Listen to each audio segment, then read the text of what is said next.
ജ്യോതിഷം എന്ന് പറയുന്നത് ശരിക്കും പറഞ്ഞാൽ ഹിന്ദു വിശ്വാസികളായിട്ടുള്ള ആളുകൾ അവർ പ്രതിസന്ധിയിലേക്ക് പോകുമ്പോൾ അവരെ കൈപിടിച്ചുയർത്താൻ വേണ്ടി ഉണ്ടാക്കിയിട്ടുള്ള ഒരു കാര്യമാണ്.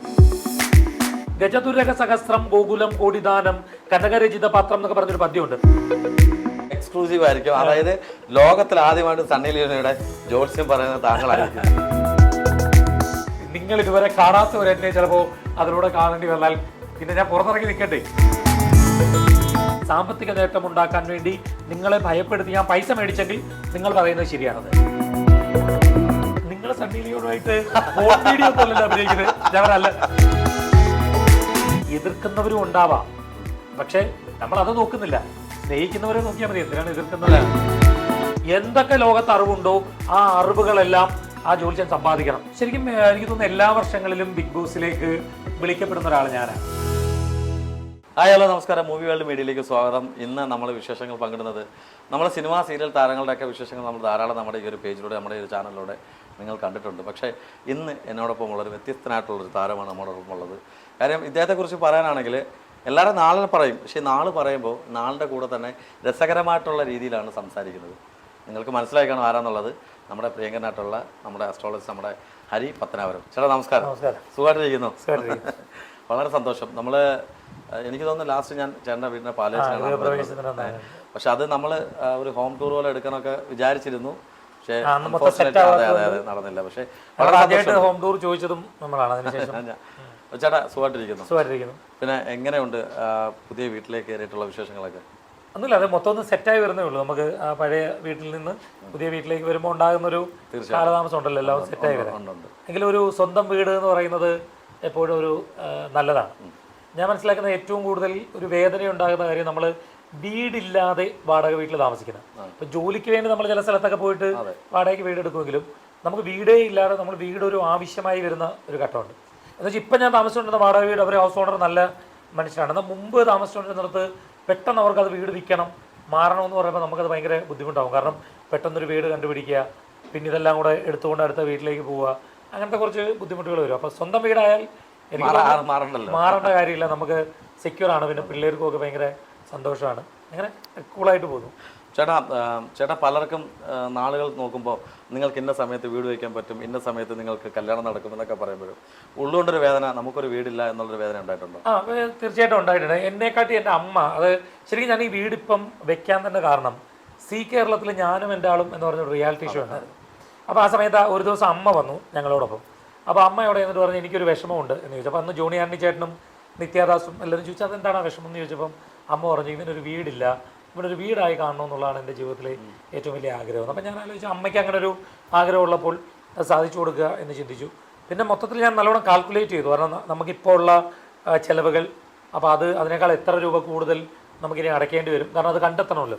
അപ്പോൾ അങ്ങനെ എല്ലാം കൂടെ കാൽക്കുലേറ്റ് ചെയ്തപ്പം വീട് വെച്ചാൽ വലിയ കുഴപ്പമുണ്ടായില്ല എന്ന് തോന്നി. അങ്ങനെയാണ് വീട് വെച്ചത്. ഈ വീടില്ല എന്നുള്ളത് എന്നേക്കാൾ ഈ മക്കൾക്ക് വലിയൊരു പ്രശ്നമാണ്. അവർക്ക് അവരുടെ ഫ്രണ്ട്സിനെയൊക്കെ വിളിച്ചുകൊണ്ട് വരാൻ ഒരു സ്വന്തം വീടില്ല എന്നുള്ളൊരു കാര്യം. ഇപ്പം എന്തായാലും എല്ലാവരും ഹാപ്പിയാണ്, ഞാൻ ഒഴിച്ച്. എൻ്റെ ഹാപ്പി പറഞ്ഞു തീർക്കണം. അല്ല ഏട്ടാ, അവിടെ വന്നപ്പോഴും എനിക്കും തോന്നിയൊരു കാര്യം, പിള്ളേരൊക്കെ ഭയങ്കര ഹാപ്പിയായിരുന്നു. അതിലും ഹാപ്പിയായിരുന്നു താങ്കൾ കേട്ടോ. അത് പറയാൻ കാരണമുണ്ട്. നമ്മുടെ പ്രേക്ഷകർ മിക്ക ആൾക്കാരും കണ്ടാണ് ഹരിച്ചേട്ടൻ്റെ ഡാൻസ്. നിങ്ങളെല്ലാവരും കണ്ടു കാണും. ചേട്ടാ അത് ആ ഒരു ഡാൻസ് ചെയ്യാനുള്ളൊരു വികാരം. കാര്യം നമുക്ക് വീടായി, ആ ഒരു സന്തോഷത്തിന്റെ നിമിഷത്തിൽ ഒരു ഗ്ലാസ് ഒക്കെ വെച്ചോണ്ടാ കയറിയത്. ഗണേശേട്ടന് ഇരിപ്പുണ്ടായിരുന്നു അവിടെ, നിത്യൊക്കെ ഉണ്ടായിരുന്നു. അപ്പോൾ അല്ല, ഈ വികാരം എന്ന് പറഞ്ഞാൽ പിള്ളേർ വിളിച്ചു ഡാൻസ് കളിക്കാമോ, അപ്പോൾ വെറുതെ കയറി ഇങ്ങനെ ആക്കാന്നൊക്കെ വിചാരിച്ചാല്. പക്ഷെ കയറിയപ്പം ഡാൻസ് കളിച്ചത് കുറച്ചുണ്ടായിരുന്നു. എനിക്കൊന്ന് കട്ട് ചെയ്തിട്ട് കുറച്ചാണ് കണ്ടത്. സന്തോഷം ഉള്ളൊരു അവസരമാണ്. കാരണം ശരിക്കും ഒരുപാട് പേര് പരാതി പറഞ്ഞു ഈ ഗൃഹപ്രവേശത്തിന് വിളിച്ചില്ല എന്ന്. അപ്പോൾ ഞാൻ ശരിക്കും എൻ്റെ ഫോൺ കോണ്ടാക്ട്സിലുള്ള ആളുകളെയാണ്, താങ്കൾ അടക്കമുള്ളവരെ, അങ്ങനെയുള്ളവരെ മാത്രമാണ് ഞാൻ വിളിച്ചത്. ശരിക്കും പത്തനാപുരത്തു നിന്ന് ഒരുപാട് ആളുകളെ ഞാൻ ഇൻവൈറ്റ് ചെയ്തതുമില്ല. കാരണം അങ്ങനെ ഒരു വലിയ സംഭവമാണ്. പക്ഷേ ഈ പറഞ്ഞ പോലെ ഒത്തിരി ആളൊക്കെ വരികയൊക്കെ ചെയ്തു. അപ്പോൾ അത്രയും കോൺടാക്ട്സ് വിളിച്ചതുകൊണ്ട് എല്ലാവരും വന്നു. പിന്നെ എല്ലാം എൻ്റെ സുഹൃത്തുക്കളായതുകൊണ്ട് എല്ലാവരെയും ഞാൻ അറ്റൻഡ് ചെയ്യണമെന്നൊരു സാഹചര്യം ഉണ്ടായി. സന്തോഷകരമായിട്ടുള്ളൊരു അല്ലെ. എനിക്കൊന്നും ആ സമയത്ത് ആരും ഇൻവൈറ്റ് ചെയ്യാനും ആരുമില്ല, ഹരിച്ചേട്ടൻ മാത്രമേ, ചേച്ചി ഉണ്ടായിരുന്നു. കാരണം എനിക്കറിയാവുന്നവരാണല്ലോ ഡയറക്ട്ലി എല്ലാവരും വന്നത്. പക്ഷെ നല്ല ആംബിയൻസ് ഉള്ള സ്ഥലം, ഒതുങ്ങി ഇച്ചിരി ഉള്ളിലോട്ട്. എനിക്കൊന്ന് ഹൈറ്റ് ഉണ്ടെന്ന് തോന്നുന്നില്ല. നമ്മള് അതിനകത്ത് ഹോം ടൂർ നമ്മൾ വരുന്നുണ്ട് ഹരിച്ചേട്ടൻ, അത് സെറ്റായിട്ട് നമ്മൾ ചെയ്യുന്നുണ്ട്. ചേട്ടാ ഈ ഒരു രംഗത്തേക്ക് വന്ന് എത്ര വർഷമായി ചേട്ടാ? ശരിക്കും ഞങ്ങൾ പാരമ്പര്യമായി ജ്യോതിഷ കുടുംബമാണ്, അച്ഛൻ അപ്പൂപ്പൻ അങ്ങനെ. എനിക്ക് ശരിക്കും ഈ ജ്യോതിഷവുമായി ഇരിക്കുന്ന അത്ര ഇഷ്ടമുള്ള ഒരാളല്ല, അത് ഞാൻ ഒരുപാട് പ്രാവശ്യം പറഞ്ഞിട്ടുള്ളതാണ്. പക്ഷേ എൻ്റെ അച്ഛനും ഞാനായിട്ടുള്ളൊരു ബന്ധം എന്ന് പറഞ്ഞാൽ അച്ഛൻ എന്ത് പറഞ്ഞാലും അത് ചെയ്യുന്ന ഒരു മകനാണ്. അച്ഛനും ഞാനോട് ഭയങ്കര ഫ്രണ്ട്ലിയാണ്. ഇപ്പോൾ അച്ഛനെല്ലാം മരിച്ചുപോയി, 3 വർഷമാകുന്നു. അച്ഛനും ഞാനും കൂടെ നല്ല ഫ്രണ്ട്ലിയാണ്, വളരെ സൗഹൃദമാണ്. അപ്പോൾ അച്ഛൻ എന്നോട് പറയുന്നത് പാരമ്പര്യം എന്ന് പറയുന്ന ഒരു ഘടകം പണ്ടത്തെ ആളുകൾ സൂക്ഷിക്കുന്ന ആൾ, അപ്പം നീ ഈ പാരമ്പര്യം കാത്തു സൂക്ഷിക്കണം എന്ന് പറഞ്ഞ് അങ്ങനെ. പിന്നെ കൊച്ചിലെ മുതലേ നമ്മൾ കേട്ട് വരുന്നത് ഇതാണ്. അങ്ങനെ അപ്പം ഞാനും ചിന്തിച്ചു അച്ഛൻ്റെ ഒരു ആഗ്രഹം അത് സാധിച്ചു കൊടുക്കുക എന്നുള്ള നിലയിൽ പിന്നീട് പോയി സംസ്കൃത കോളേജിലും ഒക്കെ പഠിച്ച് അങ്ങനെയാണ്. എന്നിട്ട് പഠിച്ചിട്ടും ഇറങ്ങിയിട്ടും ഞാൻ വീണ്ടും ഇരിക്കാൻ മടി കാണിച്ചു. അന്ന് ഈ ചാനൽ വാർത്താ വായന അങ്ങനത്തെ രീതികളിലായിരുന്നു. പിന്നെ അച്ഛൻ അങ്ങനെ കഠിനമായൊരു നിർബന്ധത്തെ തുടർന്നാണ് ഞാൻ ജ്യോതിഷത്തിലേക്ക് എത്തിയത്. പിന്നെ നമ്മൾ ഏത് മേഖലയിൽ വന്നാലും അതിൽ നമ്മളുടേതായൊരു കൈമുദ്ര പതിക്കുക എന്നുള്ളൊരു സംഭവമുണ്ട്. അതുകൊണ്ട് ഞാൻ എൻ്റെതായൊരു വഴിയിലൂടെ അതിൽ സഞ്ചരിച്ചു. അതിലെനിക്ക് തോന്നുന്നു ഞാൻ എൻ്റെ മനസ്സിന് സാറ്റിസ്ഫൈഡ് ആണ് ഞാൻ. ഓക്കെ ആണ് അതിനകത്തല്ലേ? എൻ്റെ മനസ്സിൽ. കാരണം ഒരുപാട് പ്രശ്നങ്ങളുണ്ട് ഇങ്ങനെ നമ്മൾ പെട്ടെന്നൊരു കാര്യത്തിൽ നിന്ന് ട്വിസ്റ്റ് ചെയ്തിട്ട് അതിൻ്റെ റിയാലിറ്റി വിളിച്ചു പറയുമ്പം ഫേസ് ചെയ്യുന്ന ഒരുപാട് പ്രശ്നങ്ങളുണ്ട്. ചിലപ്പോൾ ഇതുവരെ അങ്ങനെ ചെയ്തുകൊണ്ടിരുന്ന ആളുകൾ അവർക്ക് സാമ്പത്തികമായി നഷ്ടങ്ങളുണ്ടാകാം.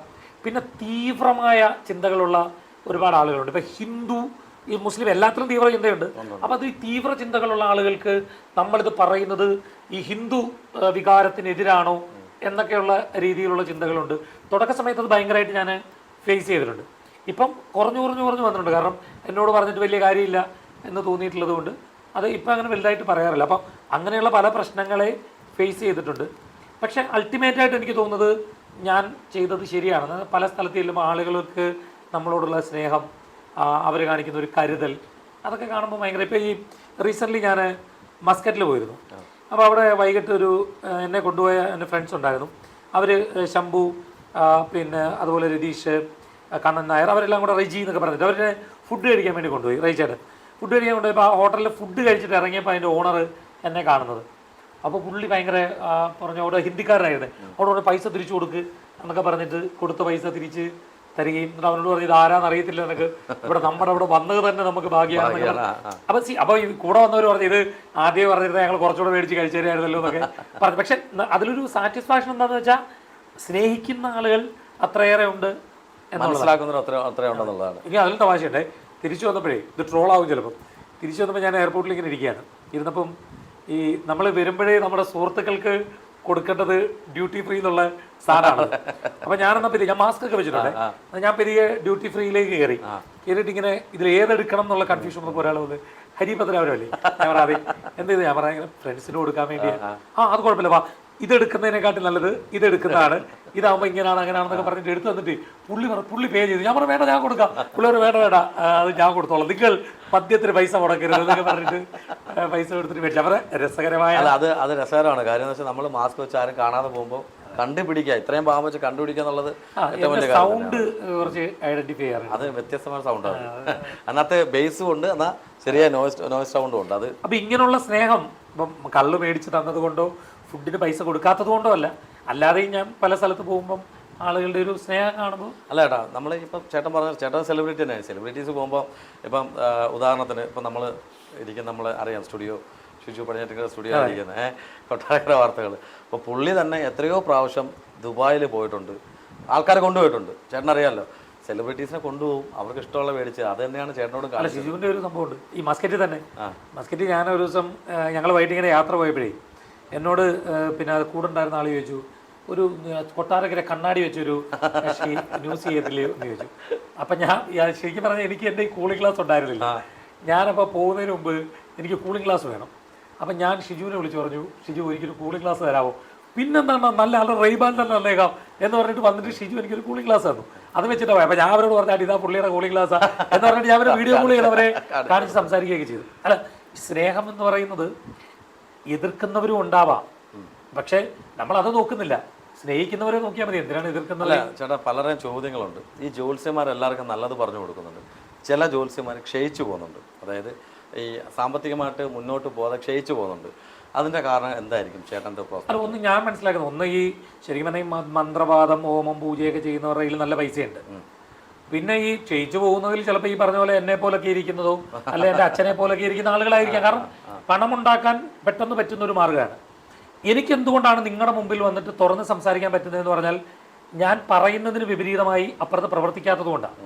ഇല്ലെങ്കിൽ ഞാനിപ്പോൾ ഈ വീഡിയോ ചെയ്യുമ്പോൾ ചിലപ്പോൾ താഴെ കമൻറ്റ് വരും, എടാ ഊളെ നീ തരികടയാടാ നീ ഫ്രോഡാന്ന് പറയാതെ നീ ഇന്ന കാര്യത്തിന് ഇങ്ങനെ പറ്റിച്ചു എന്ന് പറയുന്ന ഒരു കമൻറ്റ് കാണത്തില്ല. ജെനുവിനായിട്ട് വേണേൽ കള്ളം പറഞ്ഞ് എഴുതാം, അത് ചെയ്യില്ല.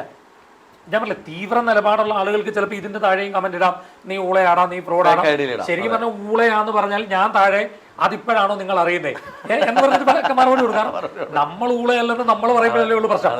നമുക്ക് അങ്ങനെ ഒരു ധാരണയില്ല, ഊളയാണ് തരികടയാണ് ഫ്രോഡാണ്. പക്ഷെ ഏത് കാര്യത്തിൽ കാണിച്ചു?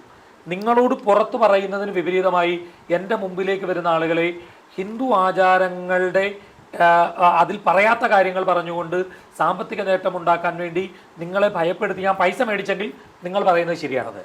ഇത് ചെയ്യരുത്, പൈസ കൊണ്ട് കൊടുക്കുന്നതല്ല. നമ്മൾ ഈശ്വരവിശ്വാസികൾ, ദൈവം എന്ന് പറയുന്നൊരു കോൺസെപ്റ്റ് ഉണ്ട്, അതിനെ മുൻനിർത്തി പോകുന്നതാണ് എന്ന് ഞാൻ അവിടെ പറയാറുള്ളൂ, ഇവിടെയും പറയാറുള്ളൂ. അല്ല നിരീശ്വരവാദം പ്രോത്സാഹിപ്പിക്കാറില്ല, ഞാൻ ഈശ്വരവിശ്വാസിയാണ്. അതേ പറയാം, ഇത് അങ്ങനെ പലരും പറയുന്നുണ്ടാവും. നമ്മളെ ശ്രദ്ധിക്കാതിരിക്കും, നമുക്ക് നല്ലതെടുക്കാം. എന്തിനാണ് വെറുതെ അനാവശ്യമായിട്ടുള്ള അല്ല നെഗറ്റീവ് കമന്റ്സ് എപ്പോഴും നല്ലത് തന്നെ, എപ്പോഴും നല്ലത് തന്നെയാണ്. അപ്പം ഹരിച്ചേട്ടാ, നമ്മൾ ഇപ്പം എല്ലാവർക്കും എല്ലാവർക്കും ഉള്ള ആഗ്രഹങ്ങളുണ്ട്, പല ആഗ്രഹങ്ങൾ കാണും. പല ഷോസിൽ പോകാൻ ആഗ്രഹം കാണും, സിനിമയിൽ ചെയ്യാൻ ആഗ്രഹം കാണും, സീരിയലിൽ പോകാൻ ആഗ്രഹം കാണും. ഇപ്പോൾ റിയാലിറ്റി ഷോയിൽ ഇപ്പം ഏഷ്യാനെറ്റിൻ്റെ ഏറ്റവും മുന്നിൽ നിൽക്കുന്ന ഷോ തന്നെയാണ് ബിഗ് ബോസ് സീസൺ 6. അതിലേക്ക് ചേട്ടന് കോൾ വന്നതായിട്ട് കേട്ടിട്ടുണ്ട്. അപ്പോൾ അതിലേക്ക് എന്തുകൊണ്ടാണ് ചേട്ടൻ പോകാതിരുന്നത്? ശരിക്കും എനിക്ക് തോന്നുന്നു എല്ലാ വർഷങ്ങളിലും ബിഗ് ബോസിലേക്ക് വിളിക്കപ്പെടുന്ന ഒരാൾ ഞാനാണ്. പലരും കാണുമായിരിക്കാം, എന്നെ വിളിക്കാറുണ്ട്. മുൻ വർഷവും വിളിച്ചു, ഈ വർഷവും വിളിച്ചു. ശരിക്കും വൈൽഡ് കാർഡ് എൻട്രി പോലും വേണമെന്ന് ചോദിച്ചു. കാരണം എൻ്റെ സുഹൃത്തുക്കളിൽ ഒരുപാട് ആളുകൾ അതിൻ്റെ പ്രൊഡക്ഷൻ ടീമിൽ ഉണ്ട് എന്നുള്ളതുകൊണ്ട് ഞാൻ പോകാത്തതിൻ്റെ ഒരു കാരണം നമുക്കറിയാം. ഇപ്പം ഈ ബിഗ് ബോസ് വന്നപ്പോൾ തന്നെ ഒരുപാട് ട്രോളുകൾ, ഒരുപാട് ആളുകളെ വ്യക്തിഹത്യ ചെയ്യുന്ന കാര്യങ്ങൾ ഒക്കെ ഉണ്ടാവുന്നുണ്ട്. ശരിക്കും എല്ലാ മനുഷ്യൻ്റെയും ജീവിതത്തിൽ ഈ നമ്മൾ ഈ ബിഗ് ബോസിനകത്തുള്ളവരെ വിമർശിക്കുന്ന ആളുകളിൽ പോലും പലതരത്തിലുള്ള സ്വഭാവമുണ്ട്. കാരണം നമ്മളൊക്കെ പുറത്ത് കാണിക്കുന്നത് ഒരു മൂടുപടമാണ്. എല്ലാവരും, ഞാൻ അടക്കമുള്ള ആളുകളുടെ കാര്യം പറയാം. ഇപ്പം എൻ്റെ ജ്യോതിഷാലയത്തിലേക്ക് എന്നെ കാണാൻ വരുന്ന ആളുകളുടെ മുമ്പിൽ ഞാൻ പ്രസൻറ്റ് ചെയ്യുന്ന രീതി, ഞാൻ പറയുന്നത് എന്ന് പറയുന്നത് പച്ചയ്ക്ക് ഞാനാകണമെന്നില്ല. ഞാൻ ഉണ്ടാക്കിയെടുക്കുന്നതിൻ്റെ ഒരു രൂപമാണ് അവരുടെ മുമ്പിലേക്ക് പ്രസൻറ്റ് ചെയ്തത്. ശരിക്കും എൻ്റെ കൂട്ടുകാരുടെ മുമ്പിൽ ഞാൻ തറകളിൽ ഏറ്റവും വലിയ തറയായിരിക്കും, അല്ലെങ്കിൽ തരികടകളിൽ ഏറ്റവും വലിയ തരികടയായിരിക്കും. എൻ്റെ ഫാമിലിയിൽ എൻ്റെ ഭാര്യയോട് ഞാൻ ഒരു ക്യാരക്ടറായിരിക്കും, എൻ്റെ മക്കളോട് ഞാൻ മറ്റൊരു ക്യാരക്ടറായിരിക്കും. ഞാനല്ല, നിങ്ങളെല്ലാം അങ്ങനെ തന്നെയാണ്. എൻ്റെ മാതാപിതാക്കളോട് മറ്റൊരു ക്യാരക്ടറായിരിക്കും, നമ്മളെല്ലാം സുഹൃത്തുക്കളോട് അങ്ങനെ. അപ്പം നമ്മുടെ എല്ലാം ഉള്ളിൽ പലതരത്തിലുള്ള സ്വഭാവമുണ്ട്. ഇത് ബിഗ് ബോസ് എന്ന് പറയുന്ന ഷോയിൽ പോകുമ്പോൾ ആദ്യത്തെ ദിവസങ്ങളിലൊക്കെ നമ്മൾ ക്യാമറ ഉണ്ട് എന്നൊക്കെ ചിന്തിച്ച് കുറച്ച് മാന്യൻ്റെ പരിവേഷമൊക്കെ കാണിച്ച് നടക്കും. പക്ഷെ പിന്നീട് കുറച്ച് കഴിയുമ്പം നമ്മൾ ചിലപ്പോൾ അതിൽ ഏറ്റവും വലിയ തറയായിട്ട് മാറും. അപ്പം ഞാൻ കഷ്ടപ്പെട്ട് എന്നെ തന്നെ ഇങ്ങനെ ക്രിയേറ്റ് ചെയ്ത് വെച്ചിട്ടുള്ള ഒരു കാര്യത്തെ വെറുതെ എന്തിനാണ് ആളുകളുടെ മുമ്പിൽ പൊളിക്കുന്നത്, വെറുതെ എന്തിനാണ് നമ്മൾ അപമാനം വരുത്തി വയ്ക്കുന്നത് എന്നുള്ളത് ഒരു കാര്യം. അതുകൊണ്ടാണ് പോകാത്തത്. പിന്നെ രണ്ടാമത്തെ കാര്യം, എൻ്റെ മകൾക്ക് ഞാൻ പോകുന്നത് ഇഷ്ടമല്ല. അവൾ ഭയങ്കരമായിട്ട് അതിനെ എതിർത്തു. അത് ഒരു കാര്യം. പിന്നെ മറ്റൊന്ന്, എനിക്കൊരു ഭയമുണ്ട്. കാരണം കുറച്ച് കഴിയുമ്പോൾ ചിലപ്പം നമ്മൾ യഥാർത്ഥ നമ്മളായി മാറിയാൽ, നിങ്ങൾ ഇതുവരെ കാണാത്തവരെന്നെ ചിലപ്പോൾ അതിലൂടെ കാണേണ്ടി വന്നാൽ പിന്നെ ഞാൻ പുറത്തിറങ്ങി നിൽക്കട്ടെ. അപ്പോൾ അതുകൊണ്ടാണ് ശരിക്കും പറഞ്ഞാൽ പോകാത്തത്. ഇപ്പോഴും എന്നെ വിളിച്ചിരുന്നു, എല്ലാ വർഷങ്ങളിലും വിളിക്കാറുണ്ട്. പക്ഷേ ഞാനങ്ങനെ പോകാറില്ല. ഞാനതിൽ കണ്ടസ്റ്റൻറ്റിനെ ആരെയും അപമാനിക്കാനോ കളിയാക്കാനോ മുതിരുന്നില്ല. കാരണം ചിലപ്പോൾ ഞാൻ പോയാലും ഇതിനപ്പുറമായിരിക്കും കാണിക്കുന്നത്. കാരണം ഇപ്പം എൻ്റെ ഉള്ളിൽ ഒരു കുഴപ്പക്കാരനായിട്ടുള്ള ഒരാൾ എൻ്റെ ഉള്ളിലുണ്ട്, എൻ്റെ ഉള്ളിൽ പ്രേമിക്കുന്ന ഒരാളുണ്ട്, എൻ്റെ ഉള്ളിൽ ചിലപ്പോൾ നിങ്ങൾ കാണുന്ന ഒരു വൃത്തി പൂർണ്ണമായി സൂക്ഷിക്കുന്ന ഒരാൾ ചിലപ്പോൾ എൻ്റെ ഉള്ളിൽ കാണില്ല. അപ്പം റിയാലിറ്റിയിൽ നമ്മളിലൊക്കെ ഉള്ള ഒരു കാര്യം ആ ഷോയിൽ വരുമ്പോൾ പുറത്തു വരും. അപ്പോൾ പുറത്തു വരുമ്പം ഇവൻ ഇങ്ങനെയാണ് എന്ന് അവനെ അങ്ങ് ടാർഗറ്റ് ചെയ്യപ്പെടും എന്നുള്ളത് കൊണ്ട് ഞാനത് മുൻകൂട്ടി മനസ്സിലാക്കിയതുകൊണ്ട് പോയില്ല. മുൻകൂട്ടി മനസ്സിലാക്കാൻ കഴിയാത്ത ആളുകൾ പോയി പെട്ടു. അപ്പോൾ ചേട്ടൻ പറഞ്ഞു വന്നതിനകത്ത് ഈ ഷോ, അതായത് ബിഗ് ബോസ് എന്ന് പറയുന്ന ഷോ മോശപ്പെട്ടൊരു ഷോ ആയിട്ടാണോ ചേട്ടൻ കാണുന്നത്? ഞാൻ മോശപ്പെട്ട ഷോ അല്ല. ആ ഷോ എന്ന് പറയുന്നത് ഡ്രാമ കാണിക്കാനുള്ളതല്ല. ആ ഷോ എന്ന് പറയുന്നത് ഒരാളുടെ പച്ചയായി ഒരു മനുഷ്യനെ പുറത്തേക്ക് കാണിക്കാനുള്ളതാണ്. Genuine person. ഇപ്പം നമ്മളിപ്പോൾ താങ്കൾ പോയി എന്ന് വിചാരിക്കുക, ഇപ്പം ഇവിടെ ഇരിക്കുന്ന താങ്കളായിരിക്കില്ല അതിലെത്തുമ്പോഴുള്ള താങ്കൾ. കംപ്ലീറ്റ്ലി മാറുന്നേ. നമ്മളപ്പം പുറത്തിരുന്നുകൊണ്ട് അവർ ഫ്രോഡാണ്, ഇവരിങ്ങനെ ചെയ്തു എന്ന് പറയുമ്പോൾ നമ്മളിലേക്കൊന്ന് നോക്കുക. ഈ പറയപ്പെടുന്ന ക്യാരക്ടറുകളിൽ ഒരു 80% നമുക്കുണ്ടാവും. 100% ഉണ്ടാവും. ഇപ്പോൾ വൃത്തിയുടെ കാര്യം പറഞ്ഞാൽ എന്നെ സംബന്ധിച്ച് പേഴ്സണലി ഞാൻ ഒരു ദിവസം 3 നേരമൊക്കെ കുളിക്കുന്ന ആളാണ്. കാരണം അല്ല, ഞാൻ കുളിക്കും. അത് ഈ വഴക്കൊണ്ട്, കാരണം ഇത്രയും വെള്ളം വെറുതെ കളയുന്നു എന്നൊക്കെയല്ല. അത് ചിലപ്പോൾ എൻ്റെ ഒരു സൈക്കോളജിക്കൽ പ്രോബ്ലം ഉണ്ട്. ഒബ്സസീവ് കമ്പൽസറി ഡിസോർഡർ എന്നൊക്കെ പറയുന്നതിൻ്റെ ഒരു പോർഷൻ അമിതവൃത്തി എന്ന് പറയുന്നത്. ശരി പറഞ്ഞാൽ അമിതവൃത്തിയും ഒരു സൈക്കോളജിക്കൽ പ്രശ്നമാണ്. എനിക്ക് അതിനൊരു ചെറിയ പോർഷനുണ്ട്. എനിക്ക് വാഷ്റൂം ഷെയർ ചെയ്യാൻ പറ്റത്തില്ല. ഞാൻ എവിടെയെങ്കിലും പോയാൽ കൂട്ടുകാർ റൂം ഷെയറിങ്ങിന് പറ്റത്തില്ല. അതുകൊണ്ട് പലരും പിണങ്ങിയിട്ട് പോലും ഉണ്ട്. കാരണം എനിക്ക് വേറെ റൂമിൽ കിടക്കണം. അപ്പം നമ്മൾ ഇതൊക്കെ ഒരു ഷോയിൽ പോകുമ്പോൾ കാണിക്കുമ്പോൾ അത് അഹങ്കാരമായിട്ട് മാറത്തില്ല. കാരണം എല്ലാവർക്കും അത് അക്സെപ്റ്റ് ചെയ്യാൻ പറ്റില്ല. ചിലപ്പം നമ്മളൊക്കെ ആലോചിച്ച് നോക്കുക, നമ്മളിൽ എത്ര പേരുണ്ട് രാവിലെ എല്ലാ ദിവസവും കുളിക്കുന്നവർ? ചിലപ്പോൾ ഉണ്ടാവത്തില്ലായിരിക്കാം. ഇപ്പം സ്ത്രീകളിൽ തന്നെ തലമുടി കഴുകാതെ ചിലപ്പോൾ ആഴ്ചയിൽ ഒരിക്കൽ മാത്രം മുടി കഴുകുന്ന ഒരുപാട് ആളുകളുണ്ട്, എനിക്കറിയാം. അല്ല, അങ്ങനെ ഉണ്ട്. പക്ഷെ അവരും ഈ ഷോ കാണുമ്പോൾ അവൾ വൃത്തിയായിട്ടുള്ളൂ, അവൾ വൃത്തിയായിട്ടുള്ളൂ എന്ന് പറയും. ഞാനത് പറയുന്നില്ല. കാരണം ഞാൻ ഒരുപാട് ആളുകളുടെ ആ ഷോയിൽ തന്നെ ഒരാൾ അങ്ങനെ പറയുന്നുണ്ട്. ഉണ്ട്. അത് കണ്ടതുകൊണ്ടാണ് പറഞ്ഞത്. അത് കണ്ടതുകൊണ്ടാണ് ഞാൻ പറഞ്ഞത്. അവരെ വിമർശിക്കുമ്പോൾ ഇപ്പുറത്തേക്ക് നമ്മളിൽ എത്ര പേർ ആ പറയുന്ന കാര്യം, ചിലപ്പോൾ വിമർശനം അല്ലാത്ത വേറെ പല കാര്യങ്ങളും, നമ്മളുടെ ഈ വൃത്തി എന്ന് പറയുന്നത് പൂർണ്ണമായി നമ്മളെല്ലാം വലിയ വൃത്തിക്ക് ജീവിക്കുന്ന ആളുകൾ ഒരിക്കലല്ല. അപ്പോൾ ഷോയിൽ വന്നപ്പോൾ സ്വാഭാവികമായിട്ട് നമുക്ക് അവരെ വിമർശിക്കാൻ. കാരണം നമ്മുടെ ടി വിയിൽ നമ്മുടെ മുമ്പിലേക്ക് വരുന്നു എന്നുള്ളതുകൊണ്ട്. ഇത് ചിലപ്പോൾ നാളെ ഞാൻ ചെല്ലുമ്പോൾ വേറൊരു രീതിയിലായിരിക്കും എൻ്റെ യഥാർത്ഥ സ്വഭാവം വരുന്നത്. അതുകൊണ്ട് പോകുന്നതിനേക്കാൾ പോകാതിരിക്കുന്നതാണല്ലോ. ബിഗ് ബോസ് ഷോ മോശം എന്ന് ഞാൻ പറയില്ല. പക്ഷേ ഈ പറഞ്ഞ പോലെ നമ്മളുടെ ഒരു സാമൂഹിക ചുറ്റുപാടുണ്ട്, നമ്മുടെ ഒരു കൾച്ചറുണ്ട്.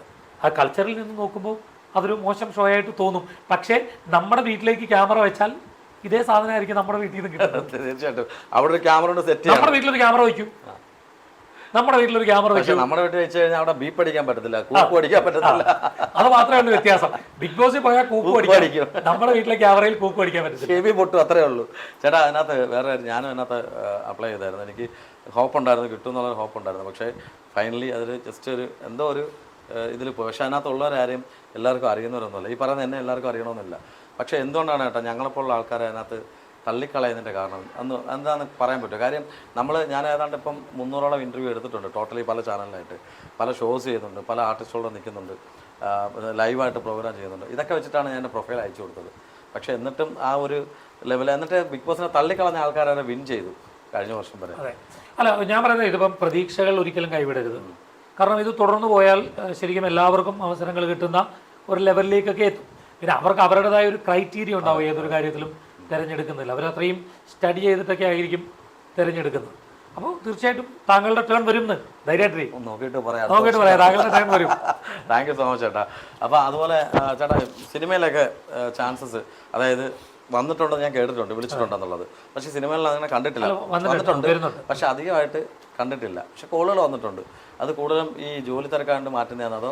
എനിക്കങ്ങനെ ഒരു സിനിമ, എൻ്റെ ഒരു പ്രശ്നം എന്ന് പറഞ്ഞാൽ എനിക്ക് സിനിമയിൽ അഭിനയിക്കാൻ ശരിക്കും പറഞ്ഞാൽ ഒരുപാട് പേര് ആഗ്രഹിക്കുന്നവരുണ്ട്. പക്ഷേ എനിക്ക് അങ്ങനെ അങ്ങ് പോയി മെനക്കെടാൻ പറ്റത്തില്ല. ഞാൻ ഭയങ്കര ഒരു മടിയനാണ്. ഈ സിനിമാഭിനയം നമ്മൾ കാണുന്നില്ല. രാവിലെ പോയി ഒരു മേക്കപ്പ് ഇട്ടിരുന്നാൽ പിന്നെ എപ്പോഴെങ്കിലുമൊക്കെയാണ് ഈ സീൻ വരുന്നത്. അതുവരെ നമ്മളിത് വെച്ചുകൊണ്ട് ഇരിക്കേണ്ടി വരും.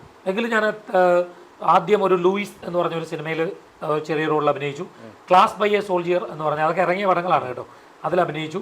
തങ്കമണിയിൽ ഒരു ചെറിയ റോളിലുണ്ട്. പക്ഷേ ഇനിയും കുറച്ച് ലെങ്തി റോൾ വരാനുള്ളത് പിന്നെ നമ്മുടെ വിഷ്ണു മോഹൻ സംവിധാനം ചെയ്തൊരു പടം വരുന്നുണ്ട്, ബിജു മേനോൻ മേതിൽ ദേവി. അതിൽ കംപ്ലീറ്റ് ചെയ്തു, ഡബ്ബിംഗ് എല്ലാം കഴിഞ്ഞു. അതിൽ ത്രൂ ഔട്ടൊരു ബിജു മേനോൻ്റെ സുഹൃത്ത് എന്നുള്ളൊരു റോള്, കുറച്ച് ലെങ്തി ആയിട്ടുള്ള ഒരു റോളുണ്ട്. പിന്നെ ഒരു വെബ് സീരീസ് വരുന്നുണ്ട്, എനിക്കത് സോണി എന്തോ എടുത്തെന്നാണ് ഞാൻ ലാസ്റ്റ് അറിഞ്ഞത്. പാൻ ഇന്ത്യൻ സുന്ദരി എന്ന് പറഞ്ഞിട്ട് സണ്ണി ലിയോൺ അഭിനയിച്ചൊരു, സണ്ണി ലിയോണാണ് അഭിനയിച്ചത് വെബ് സീരീസ്. അതിൽ ഞാൻ അഭിനയിച്ചിട്ടുണ്ട്. അവരോട്ട് എന്തെങ്കിലും കോമ്പിനേഷൻ ഉണ്ടോ? കോമ്പിനേഷൻ സീൻ ഉണ്ട്, സണ്ണി ലിയോണായിട്ട് കോമ്പിനേഷൻ സീൻ. ഒരു ഫണ്ണിയായിട്ടൊരു കാര്യം ചോദിക്കുക, സണ്ണി ലിയോണി ജോത്സ്യം നോക്കാൻ വന്നു കഴിഞ്ഞാൽ അവരുടെ ജോത്സ്യം എങ്ങനെ നോക്കി പറയാം? പക്ഷെ നിങ്ങൾ അത് പുറത്ത് വരുമ്പോൾ കൊടുക്കേണ്ടുന്ന ഒരു കാര്യമാണ്. എങ്കിൽ പോലും ശരിക്കും സണ്ണി ലിയോണിന്റെ മാനേജർ അവിടെയുള്ള എല്ലാവർക്കും അറിയാം, എൻ്റെ നമ്പറൊക്കെ മേടിച്ച്. കാരണം എന്താ വെച്ചാൽ ഈ അഭിനയിച്ചുകൊണ്ടിരുന്നപ്പം ഈ എല്ലാവരും ഇങ്ങനെ ഇത് ചെയ്യല്ലോ. അപ്പോൾ അവരുടെ മാനേജർ ഒരു മലയാളി ഒരാളുണ്ട്, പേര് ഞാൻ മറന്നുപോയി. പുള്ളി എന്നിട്ട് പറഞ്ഞു, actually is not an actor, is an astrologer എന്ന് പറഞ്ഞു. അപ്പം ഈ ആസ്ട്രോളജി എന്ന് കേൾക്കുമ്പോൾ ഉള്ളൊരു, പിന്നെ അവരിങ്ങനെ എന്നോട് ഇത്തരം കാര്യങ്ങൾ ഇതെങ്ങനെയാണ് ആസ്ട്രോളജി എന്താണ് അങ്ങനെ ചോദിച്ചിട്ട് മാനേജറോട് പറഞ്ഞു പ്ലീസ് കളക്ട് ചെയ്ത് നമ്പർ എന്ന് പറഞ്ഞു. നമ്പർ കൊടുത്തു. ശരിക്കും പറഞ്ഞാൽ പുള്ളി എൻ്റെ ഫോണിൽ കിടപ്പുണ്ട്. പുള്ളി എനിക്ക് ഡേറ്റ് ഓഫ് ബർത്ത് സമയമെല്ലാം അയച്ചു തന്നു. പക്ഷേ എനിക്കിതൊരു നോക്കി അവരോട് മറുപടി കൊടുക്കാൻ പറ്റില്ല. ഒന്ന് നോക്കിയിട്ട് ഇപ്പോൾ ഒന്ന് പറയാം എന്തെങ്കിലും ജസ്റ്റ് ഒന്ന് അവരുടെ ഒരു നമുക്കൊരു ഏറ്റവും എക്സ്ക്ലൂസീവ് ആയിരിക്കും. അതായത് ലോകത്തിൽ ആദ്യമായിട്ട് സണ്ണി ലിയോണിയുടെ ജോത്സ്യം പറയുന്നത് താങ്കളായിരിക്കും.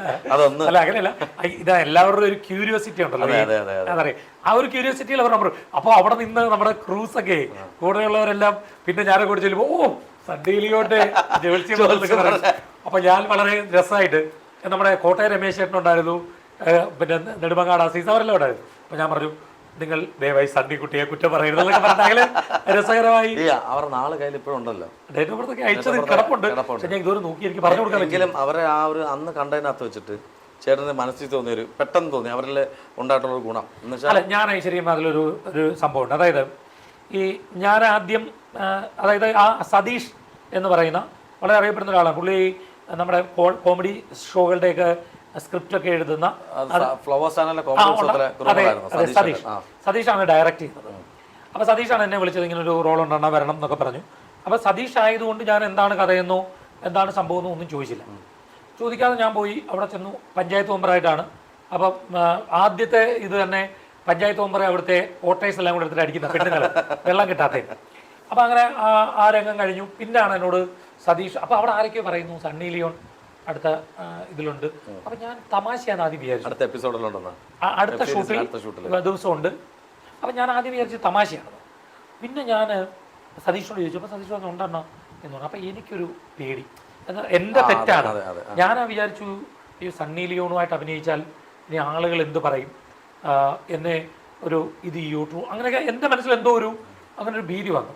അപ്പം ഞാൻ ശരിക്കും പറഞ്ഞാൽ എൻ്റെ വൈഫിനെ ഒന്ന് വിളിച്ചു. വിളിച്ച് ഞാൻ പറഞ്ഞു ഇങ്ങനൊരു സംഭവമുണ്ട്, സണ്ണി ലിയോൺ ആണ് അഭിനയിക്കുന്നത് എന്ന് പറഞ്ഞു. അപ്പോൾ അവൾ ചോദിച്ചു അതിനെന്താ? ഞാൻ പറഞ്ഞ നല്ല പ്രശ്നമുണ്ടോ പോയത്, നിങ്ങൾ സണ്ണി ലിയോണുമായിട്ട് ഫോൺ വീഡിയോ പോലല്ലോ അഭിനയിക്കുന്നത്. ഞാൻ പറഞ്ഞല്ല, പിന്നെന്താ നിങ്ങളെ അഭിനയിക്കാൻ വിളിച്ചാൽ നിങ്ങൾ അഭിനയിക്കാൻ പോരുക. പിന്നെ പറഞ്ഞ അവര് നിങ്ങളെ പോൺ ആക്ടർ എന്നുള്ള നിലയിൽ കാണുന്നത് കൊണ്ടാണ് പ്രശ്നം. അവരൊരുപാട് ചാരിറ്റി ചെയ്യുന്ന സ്ത്രീയാണ്. ഒരു കുട്ടീനെ എന്തോ വളർത്തുന്നുണ്ട്. എനിക്ക് ശരിക്കും അതൊന്നും അറിയില്ലായിരുന്നു കേട്ടോ. കുട്ടീനെ വളർത്തുന്നുണ്ട്. പിന്നെ എൻ്റെ സൗഹൃദങ്ങളിലുള്ള ഒന്ന് രണ്ട് പെൺ സുഹൃത്തുക്കളോട് ഞാൻ ഈ വിഷയം പറഞ്ഞപ്പം അവരെല്ലാം ഭയങ്കര ഇൻട്രസ്റ്റ്. അവർ പറഞ്ഞു ചേട്ടാ അഭിനയിക്കൂ, നല്ലതല്ലേ, പിന്നെ അവരോട് കൂടെ അഭിനയിക്കുക എന്ന് പറഞ്ഞാൽ അവർ നല്ല സ്ത്രീയാണ്, നിങ്ങൾ എന്തിനാണ് അവരെ മറ്റൊരു തരത്തിൽ കാണുന്നത്, അത് അവരുടെ പ്രൊഫഷനാണ്. മാത്രമല്ല അവരുടെ ഇൻ്റർവ്യൂസിലൊക്കെ എന്തുകൊണ്ട് അവരത് ചെയ്തു എന്നൊക്കെ പറഞ്ഞിട്ടുണ്ടെന്നൊക്കെ പറഞ്ഞു. ഞാനതൊന്നും കണ്ടിട്ടുണ്ടായിരുന്നില്ല. അപ്പോൾ അങ്ങനെയാണ് ഇതിൽ ഞാൻ അഭിനയിച്ചിട്ട് ശരിക്കും അവരുമായിട്ട് നല്ലൊരു സൗഹൃദം വന്നുണ്ടായി. അവർ ഇൻ്റർവ്യൂവിൽ ഒരു ഇൻ്റർവ്യൂ ഒക്കെ എടുത്തിട്ടുണ്ട്. അവരിപ്പോൾ പുറത്ത് വരും, അവരത് പറയുകയും ചെയ്തു, ഞാനങ്ങനെ ഹെൽപ്പ് ചെയ്തു എന്നൊക്കെ പറഞ്ഞിട്ട് സംസാരിക്കുകയൊക്കെ ചെയ്തു. പിന്നെ അവരുമായിട്ടൊരു കോൺടാക്ട്സ് പിന്നെ ഞാൻ പറഞ്ഞില്ല, എനിക്ക് ഡേറ്റ് ഓഫ് ബർത്ത് അയച്ചത് ഇപ്പോഴും എൻ്റെ ഫോണിൽ ഉണ്ടാവും.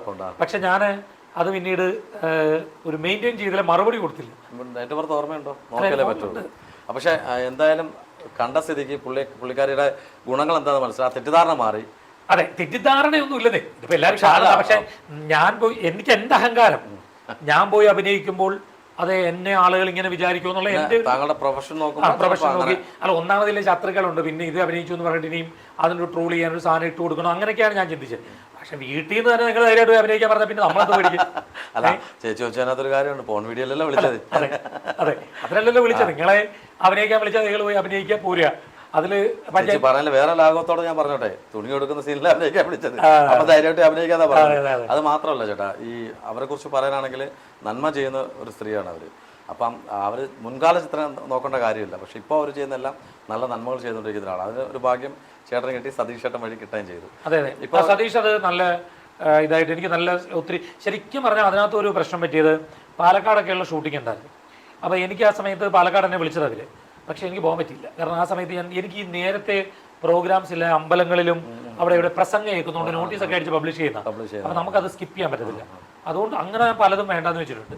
കാരണം നേരത്തെ ഏറ്റതുകൊണ്ട് പല പരിപാടികൾ അല്ലെങ്കിൽ അതിനകത്ത് ത്രൂ ഔട്ട് റോളാണ്. പക്ഷെ സണ്ണി ലിയോണുള്ള രംഗങ്ങളിലെല്ലാം ഞാനുണ്ട് ഓൾമോസ്റ്റ്. ഇല്ല, വരാൻ പോകുന്നത് ഡബിങ് ഞാൻ ഡബിങ് കഴിഞ്ഞതേ ഉള്ളൂ. അപ്പോൾ അത് ഭയങ്കര എക്സ്പെക്ടേഷൻ ഉണ്ട്. അത് അത്യാവശ്യം നല്ലതാണ്. കാരണം ഞാനൊരു പഞ്ചായത്ത് മെമ്പർ എന്നുള്ള നിലയിൽ അഭിനയിക്കുന്നു.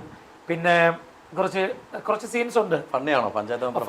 ഫണ്ണി പഞ്ചായത്ത് മെമ്പർ, അടിയൊക്കെ മേടിക്കുന്ന. അല്ല, നമുക്ക് കാണാൻ കൊതിയായിട്ടുണ്ട്. കാര്യം ചേട്ടൻ്റെ അഭിനയം കാണാൻ നമ്മൾ ഡയറക്ടർ ചേട്ടനോട് സംസാരിക്കുമ്പോൾ തന്നെ ഒരു പോസിറ്റീവ് വൈബ് ഉള്ള കാര്യം പറയാം. നമ്മൾ ഒരു ബർത്ത്ഡേ ഫംഗ്ഷൻ വെച്ച് ശിശുവിൻ്റെ തന്നെ മകൻ്റെ ബർത്ത്ഡേ ഫംഗ്ഷൻ വെച്ചിട്ട് നമ്മൾ സംസാരിച്ചപ്പോൾ അന്ന് തൊട്ട് എനിക്ക് ചേട്ടൻ്റെ ഒരു പോസിറ്റീവ് വൈബ് എനിക്ക് മനസ്സിലായി. ഒരു കലയെ സ്നേഹിക്കുന്ന ഒരാളാണെന്ന് മനസ്സിലായി. ജോത്സ്യരെല്ലാം ഇങ്ങനെ തന്നെയാണോ? ശരി, ഇതിനകത്തൊരു കാര്യം എന്ന് വെച്ചാൽ ഞാൻ നോൺ വെജ് കഴിക്കുന്ന ആളാണ്. ഞാൻ പരസ്യമായിട്ട് പറയുന്ന ആളാണ്. ഞാൻ പറയില്ല, ഒരു സാധാരണ നമ്മളുടെ ഏജിൽ, ഇപ്പം എൻ്റെ ഏജിലുള്ള ഒരു ചെറുപ്പക്കാരന് എന്തൊക്കെയാണോ അയാളുടെ ജീവിതത്തിൽ അയാൾ ചെയ്യാൻ കഴിയുന്ന തരികിട പരിപാടികൾ അതെല്ലാം ഉള്ള ആളാണ്.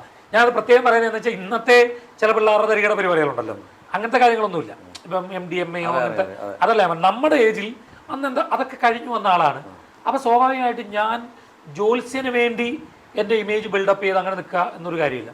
ഞാനിപ്പോൾ എവിടെ വിളിച്ചാലും ഞാൻ പോയി കഴിക്കും, ഞാൻ ഫുഡ് അടിക്കും, നോൺ വെജ് കഴിക്കും. ഞാനിത് പരസ്യമായിട്ട് പറഞ്ഞുകൊണ്ട് ചെയ്യും, ഇത് രഹസ്യമായിട്ട് വെച്ചോണ്ട് ഞങ്ങൾ ചെയ്യുന്നില്ല എന്ന് പറയുന്നവരുണ്ട്. എല്ലാവരും പറയുന്നില്ല. പിന്നെ ഞാൻ പറഞ്ഞില്ല, ഇത് ഒരു ജ്യോത്സ്യൻ എങ്ങനെ ആകണം എന്ന് പണ്ട് വലിയ കുറിയൊക്കെ ഇട്ട് 10 വിരലെ മോതിരം മാല ഇടണം എന്നുള്ളതിൽ നിന്ന് ഞാൻ ഷിജുവിൻ്റെ കൂട്ടൊക്കെ ഞങ്ങൾ ഫ്രീക്കൻ ഡ്രസ്സ് ഇപ്പോൾ നമ്മളെല്ലാം ഇടുന്ന പോലുള്ള ഡ്രസ്സും ഇട്ട് നമ്മളങ്ങനെ കുറുമുടിയൊക്കെ ഇട്ടിട്ട് ചെത്തിയടിച്ച് കിടക്കുന്ന ആളുകളാണ്. പക്ഷെ പ്രൊഫഷണലി എൻ്റെ ഓഫീസിൽ വരുമ്പോൾ ഇപ്പം എനിക്ക് തലേ ദിവസം ഒരു ഹോട്ടലിൽ നിന്ന് ചിക്കൻ കറി വിളമ്പി തരുന്നാൽ പിറ്റേ ദിവസം എൻ്റെ ഓഫീസിൽ വരുമ്പോൾ ഞാൻ വേറൊരാളായിരിക്കും. അവിടെ പക്ക പ്രൊഫഷണലായിരിക്കും, ടൈമിൽ പ്രൊഫഷണലാണ്. പുറത്തിറങ്ങുമ്പോഴും അങ്ങനെ തന്നെ ആവണം എന്ന് പറഞ്ഞാൽ എന്നെ നടക്കുന്ന കാര്യമല്ല. ചേട്ടാ ഒരു ക്വസ്റ്റ്യൻ ചോദിച്ചിട്ട് നമുക്ക് വൈൻഡപ്പ് ചെയ്യാം. നമ്മുടെ കൊട്ടാരക്കര തന്നെ ഇപ്പോൾ അറിയപ്പെടുന്ന ഒരു ജ്യോത്സ്യനുണ്ട് നമ്മൾ കോട്ടാത്തല ഭാഗത്ത്, അറിയാമെന്ന് വിശ്വസിക്കുന്നു, വേണ്ടാറ്.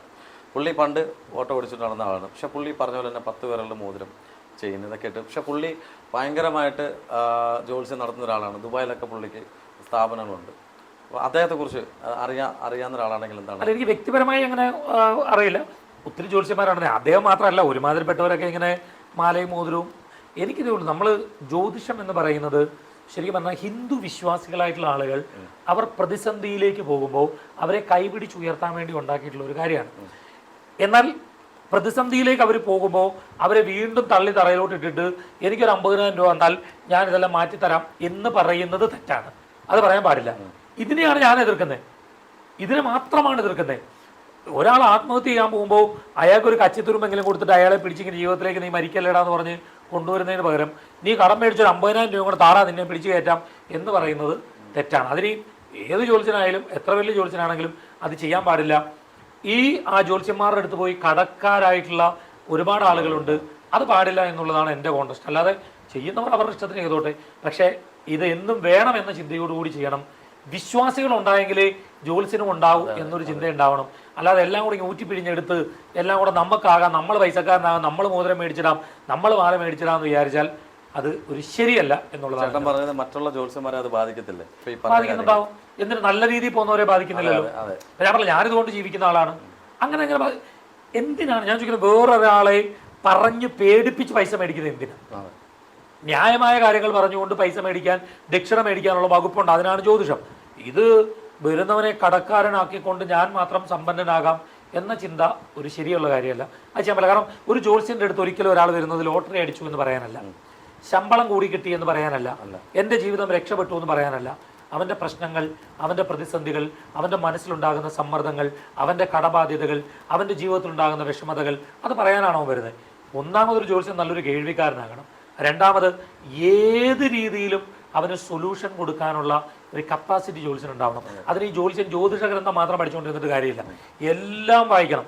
എന്തൊക്കെ ലോകത്ത് അറിവുണ്ടോ ആ അറിവുകളെല്ലാം ആ ജ്യോത്സ്യൻ സമ്പാദിക്കണം. കാരണം ഏത് കാര്യം പറഞ്ഞാലും അതിന് ആ സമയത്ത് അത് ഇങ്ങനെയല്ലേ എന്നൊരു സൊല്യൂഷൻ കൊടുക്കാൻ പറ്റിയെങ്കിൽ മാത്രമേ അയാൾക്കൊരു നല്ല ജ്യോത്സ്യൻ എന്ന് പറയാൻ പറ്റൂ. അല്ലാതെ ജ്യോതിഷം മാത്രം പഠിച്ച് പിന്നെ മാറ്റങ്ങൾ വേണം എല്ലാത്തിലും. ഏത് കാര്യത്തിലും മാറ്റം വേണം. ഇപ്പം താങ്കൾ ജേർണലിസമാണ്, ജേർണലിസത്തിലും മാറ്റങ്ങൾ ഉള്ളതുകൊണ്ടാണ് ഇപ്പോൾ യൂട്യൂബ് ചാനലുകളും അവതരണ ശൈലികളിൽ പോലും മാറ്റങ്ങളുണ്ട്. നമ്മൾ ഷിജുവിനെ എന്തുകൊണ്ടാണ് ശ്രദ്ധിക്കുന്നത്? എപ്പോഴും ചിരിച്ചുകൊണ്ട് ഇങ്ങനെ വളരെ അവതരണ ശൈലികളിൽ മാറ്റങ്ങൾ ഉണ്ടാവണം. ജ്യോതിഷത്തിൽ ഈ മാറ്റങ്ങൾ ഉണ്ടാവണം. ഉണ്ടാകില്ല എന്ന് പറയുന്നത് തെറ്റാണ്. കാരണം ഗജതുരക സഹസ്രം ഗോകുലം കോടിദാനം കനകരചിത പാത്രം എന്നൊക്കെ പറഞ്ഞൊരു പദ്യമുണ്ട്. ആനകളെ ദാനം ചെയ്യുന്നതിനെ പറ്റിയാണ് പറയുന്നത്, കുതിരകളെ ദാനം ചെയ്യുന്നതിനെ പറ്റിയാണ് പറയുന്നത്. ഒരാൾ സമയം മോശമായിട്ട് വരുമ്പോൾ നിങ്ങളൊരു 10 കുതിരയെ മേടിച്ച് ആനയെ മേടിച്ച് കൊടുക്കൂ എന്ന് പറഞ്ഞാൽ തലയ്ക്ക് ഓളം വന്നല്ലേ പറയും. അപ്പൊ അതിൽ നിന്ന് മാറുന്നുണ്ട് ഇവര്. ഇതുപോലെ എല്ലാ കാര്യങ്ങളും ഇന്ന് മാറണം, ചേഞ്ച് ആവണം. പിന്നെ തീർച്ചയായിട്ടും വേണം. ചേട്ടാ നല്ല കുറേ കാര്യങ്ങൾ നമുക്ക് വേണ്ടി പറഞ്ഞു തന്നു, കുറേ സമയം നമുക്ക് വേണ്ടി സ്പെൻഡ് ചെയ്തു. ഒരു കാര്യം ചോദിക്കാറുണ്ട്. കാര്യം ചേട്ടൻ്റെ ചില ചാനൽ നമ്മുടെ ലോക്കൽ ചാനൽസ് ഉണ്ട്, അതിനകത്ത് വരുമ്പോൾ ചേട്ടനും ഉണ്ട്, ഗണേഷ് ചേട്ടനുണ്ട്, ഗണേഷ് കുമാർ നമ്മുടെ ഇപ്പോഴത്തെ ഗതാഗത വകുപ്പ് മന്ത്രി, പിന്നെ ബിന്ദു ചേച്ചിയുണ്ട്. ഇവർ തമ്മിലുള്ള ഒരു ബന്ധം അല്ല, ഈ സത്യത്തിൽ ഞാൻ പണ്ട് പത്തനാപുരത്ത് GCN എന്നൊരു ചാനലുണ്ടായിരുന്നു, അതിൽ വാർത്ത വായിച്ചു തുടങ്ങിയാണ്. ശരിക്കും അന്ന് നമ്മുടെ നാട്ടിലെ MLA ആണ്. അപ്പോൾ എപ്പോഴും ഞങ്ങൾ ഈ ചാനൽ ആ സൗഹൃദം ഉണ്ട്, അതിന്നും കാത്തു സൂക്ഷിക്കുന്നു എന്നുള്ളതാണ് എൻ്റെ ഒരു ക്രെഡിബിലിറ്റി. കാരണം ആവശ്യമില്ലാത്തൊരു ശുപാർശയ്ക്ക് പോകത്തില്ല, ആവശ്യമില്ലാതെ നമുക്കൊരു സ്വാധീനം ചെലുത്താൻ വേണ്ടി പോകത്തില്ല. ഇപ്പം മന്ത്രിയായി പിന്നെ ഏറ്റവും വലിയ ഇത് നിങ്ങൾ ചോദിച്ചത് നന്നായി. ശരിക്കും പറഞ്ഞാൽ ഇദ്ദേഹം ഈ ഗണേഷ് കുമാർ സാർ വീടുകൾ ആളുകൾക്ക് വെച്ചു കൊടുക്കാറുണ്ട്. അപ്പോൾ അതിന് പുള്ളിക്ക് എന്നോടുള്ളൊരു വിശ്വാസം കൊണ്ട് ഞാനാണ് അതിന് മുഹൂർത്തം എടുത്തു കൊടുക്കാറുള്ളത്. പാലുകാച്ചിന് അദ്ദേഹം എവിടെ വീട് പാലുകാച്ച് നടത്തിയാലും അതിൻ്റെ കല്ലിടലിലും കട്ടളവപ്പിലും പാലുകാച്ചിനും എല്ലാം ഞാനാണ് മുഹൂർത്തം എടുത്തു കൊടുക്കുന്നത്. അപ്പോൾ അദ്ദേഹം എന്നോട് പ്രത്യേകം പറയും, പാലുകാച്ച് സമയത്ത് വേറെ പരിപാടി എടുക്കരുത്, അത് വരണം എന്ന് പറയും. അത് എന്നിലുള്ളൊരു കോൺഫിഡൻസ് ആണ്. എന്നാൽ ഒരു ആചാരപരമായി അത് നടത്താൻ ആവശ്യമില്ലാത്ത കാര്യങ്ങൾ പറയാൻ നടത്തും എന്നുള്ളത്. അതുകൊണ്ടാണ് ഞാൻ പോകുന്നത്. വിളിക്കാത്തൊരു പരിപാടിക്ക് ഞാൻ പോകാറില്ല. അപ്പം ഈ പലരും വിചാരിക്കും നമ്മളും കൂടെ ചേർന്നിട്ട് എന്ന് പറഞ്ഞ് എത്രയോ പാവം ആളുകളാണെന്നറിയാമോ ദൂരെ നിന്നൊക്കെ എന്നെ കാണാൻ വരുന്നത്. അപ്പം ശരിക്കും പറഞ്ഞാൽ ഇത് നിങ്ങൾ ചോദിച്ചത് നന്നായി. എനിക്കതിൽ യാതൊരു റോളും ഇല്ല. ഞാൻ പൈസ മുടക്കി വീട് വെച്ച് കൊടുക്കുന്നതല്ല, വീട് വെക്കുന്ന ആളുകളെ ഞാൻ സെലക്ട് ചെയ്യുന്നതല്ല. ഇദ്ദേഹം അതിന് കല്ലിടാനും കുറ്റിയടിക്കാനും പാല് കാച്ചിനും മുഹൂർത്തം എടുക്കാൻ എന്നെ വിളിക്കും, ഞാൻ മുഹൂർത്തം പറഞ്ഞു കൊടുക്കും. അപ്പോൾ അദ്ദേഹം പറയും ആ മുഹൂർത്ത സമയത്ത് അവിടെ വേണം എന്ന് പറയും, അതുകൊണ്ട് പോവുക. അല്ലാതെ ഇതിൽ വേറൊരു റോളും നമുക്കില്ല. അതൊരു നമ്മളോടുള്ളൊരു വിശ്വാസവും വർഷങ്ങളായിട്ട് ആ ഒരു വിശ്വാസം കാത്തു സൂക്ഷിക്കാൻ കഴിയുന്നു എന്നുള്ളത് കൊണ്ടാണ്. ഞാൻ ഗണേഷ് കുമാർ സാർ മന്ത്രിയായി ഒരൊറ്റ ശുപാർശയ്ക്ക് ഇന്ന് ഈ നിമിഷം വരെ അദ്ദേഹത്തിന് ഓഫീസിൽ പോയിട്ടില്ല. ഓഫീസിലൊന്നും ആരോടും പറഞ്ഞിട്ടില്ല. എന്നോട് പറഞ്ഞാൽ ഞാൻ പറയാം, അദ്ദേഹത്തോട് നേരിട്ട് പറയുക, നമ്മളാരും പറഞ്ഞാൽ കേൾക്കത്തില്ല, നടക്കത്തില്ല എന്ന് പറയും. എന്തിനാണ് വെറുതെ അങ്ങനെ യൂസ് ചെയ്യുന്നില്ലെന്ന് തോന്നുമ്പോൾ അങ്ങനെ നമ്മളോടുള്ള ആ ഒരു ഇഷ്ടം കൂടും. അതെ, ആ സൗഹൃദം നിലനിർത്തും എന്നുള്ളത് മാത്രമേ ഉള്ളൂ. തീർച്ചയായിട്ടും വളരെ സന്തോഷം. കുറേ സമയം നമ്മോടൊപ്പം കുറേ കാര്യങ്ങൾ പറഞ്ഞു. ഇനി പ്രേക്ഷകരോട് എന്താ പറയാനുള്ളത്? നമ്മളെപ്പോഴും നമ്മുടെ ക്യൂരിയോസിറ്റി സെലിബ്രിറ്റികൾ എന്ത് ചെയ്യുന്നു എന്നറിയാൻ വേണ്ടിയാണ്. അപ്പോൾ അതിനുവേണ്ടിയാണ് നമ്മൾ ശരിക്കും പറഞ്ഞാൽ ഇത്തരത്തിലുള്ള യൂട്യൂബ് ചാനലുകളെ കൂടുതൽ ആശ്രയിക്കുന്നത്. ഈ മൂവി വേൾഡ് മീഡിയയുടെ ഏറ്റവും വലിയൊരു ഗുണം എന്ന് പറയുന്നത് പച്ചയായിട്ട് സെലിബ്രിറ്റികളുടെ, നമ്മൾ കാണാൻ ആഗ്രഹിക്കുന്ന ആളുകളുടെ ജീവിതത്തിൻ്റെ പല വശങ്ങൾ നമ്മുടെ മുമ്പിലേക്ക് എത്തിക്കുന്നു എന്നുള്ളതാണ്. അപ്പോൾ തീർച്ചയായിട്ടും അത് ഒരു നല്ല കാര്യമാണ്. കാരണം ഗോസിപ്പുകൾ പ്രചരിപ്പിക്കാതെ സത്യസന്ധതയോടെയും സുതാര്യതയോടെയും കൂടി പ്രവർത്തിക്കാൻ കഴിയുക എന്നുള്ളതാണ് ഒരു മാധ്യമത്തിൻ്റെ ഏറ്റവും വലിയൊരു ധർമ്മം എന്ന് പറയുന്നത്. ആ ധർമ്മം കാത്തു സൂക്ഷിക്കുന്ന മൂവി വേൾഡ് മീഡിയയ്ക്ക് അതിൻ്റെ പ്രേക്ഷകർക്ക് ഒരുപാട് ആശംസകൾ നേരുന്നു. തുടർന്നും ഇങ്ങനെ പോകാൻ കഴിയട്ടെ എന്ന് പ്രാർത്ഥിക്കുന്നു. അപ്പോൾ ചേട്ടാ വളരെ സന്തോഷം. കാര്യം ചേട്ടൻ പറഞ്ഞ പോലെ തന്നെ സെലിബ്രിറ്റീസിനെ മാത്രമല്ല നമ്മുടെ ചാനൽ എടുക്കുന്നത്. ഇദ്ദേഹം ഒരു സെലിബ്രിറ്റി തന്നെയാണ്. പല സെലിബ്രിറ്റീസിൻ്റെ സമയം പറഞ്ഞു കൊടുക്കുന്ന ആൾ തന്നെയാണ്. ഇനി ഇതാ വരാൻ പോകുന്ന കുറേ നല്ല സണ്ണി ലിയോണോടൊപ്പം ഉള്ള വെബ് സീരീസൊക്കെ വരാൻ പോകണം. അപ്പോൾ എല്ലാവിധ ഭാഗങ്ങളും നേരുന്നു ചേട്ടാ. ഇത്രയും നേരം ചേട്ടൻ ഓടി വന്ന പത്തനാപുരത്ത് കൊട്ടാരക്കര എന്നാണ് നമുക്ക് ഇൻ്റർവ്യൂ തന്നത്. നമുക്കിനി ഹോം ടൂറായിട്ട് ഈ വരുന്ന നെക്സ്റ്റ് മന്ത് തന്നെ വരുന്നുണ്ട്. അപ്പോൾ എല്ലാവിധ ഭാഗങ്ങളും നേരുന്നു. താങ്ക് യു സോ മച്ച് ചേട്ടാ. Thank you.